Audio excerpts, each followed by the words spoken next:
Although the NCIS crossover with NCIS Origins has a strong case spanning decades, it could have been improved with a few modifications.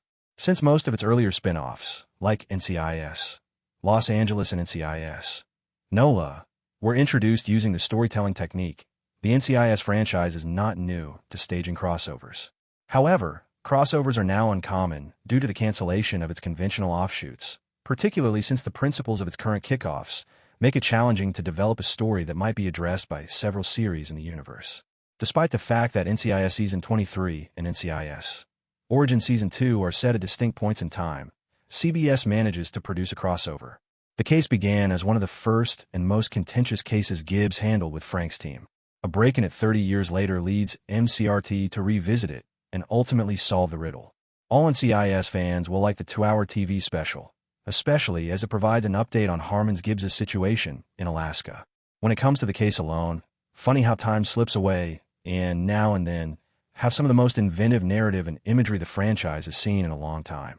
It deals with a suspicious murder in a small town that put the wrong person in jail. Frank's team knew this, but they were unable to prove it since the fall guy insisted on taking the blame in order to save his mistress, who was pregnant at the time. It seems that Gibbs and his boss were plagued by the case for years before Parker's team ultimately brings about real justice 30 years later.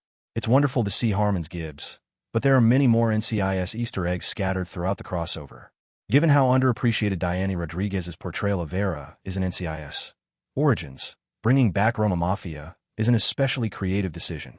As they talk about her brief engagement with Gibbs MCRT back in NCIS Season 11, Vera's meeting with McGee brings back memories. However, Maffia isn't the only well-known character from NCIS heyday making a comeback. Muse Watson returns as the original Mike Franks in NCIS Origins aging scene with the wrongfully condemned sheriff. Kyle Schmid's young Franks changes into Watson's version, just like the prequel changes Harmon's visage with Austin Stoll. Though executed subtly, it's a neat trick. Watson's arrival takes some time to register, but once it does, it stands out as one of the crossover's most memorable scenes. The NCIS Season 23 and NCIS Origin Season 2 crossover isn't perfect, even though CBS has made a strong case for it, and made care to reward devoted fans of the program with a variety of nostalgic allusions.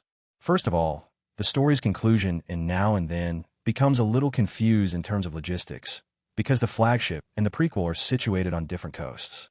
Due to Knight and Torres' instantaneous back and forth between California and Washington, D.C., time also becomes jumbled. The crossover also honors the Navy's 250th anniversary, which has served as the NCIS franchise's central theme. It's intriguing, then, that despite the serenity, case's emotive and compelling nature, it hardly has anything to do with it. The flagship is capable of telling those kinds of stories because it has taken on more compelling tales of veterans and even ongoing Navy personnel. A thematic plot that highlighted the sacrifices and service of the naval community would have improved the TV special. Lastly, the failure to bring Watson and Harmon back together as the original Franks and Gibbs is perhaps the largest lost chance in the NCIS franchise's 2025 crossover. It may have been done because Watson was already on set in NCIS Origins. Gibbs' mentor continued to make appearances in a number of ways after Franks passed away 14 years ago. The most intriguing method NCIS has utilized him after his death is through hallucinations, though he has occasionally returned through flashbacks. Franks would show up in front of Gibbs during his most difficult moments, and they would converse. If it had been disclosed that Harmon was speaking to Watson in his tiny Alaskan hut, it would have been a fantastic way to highlight the significance of their friendship.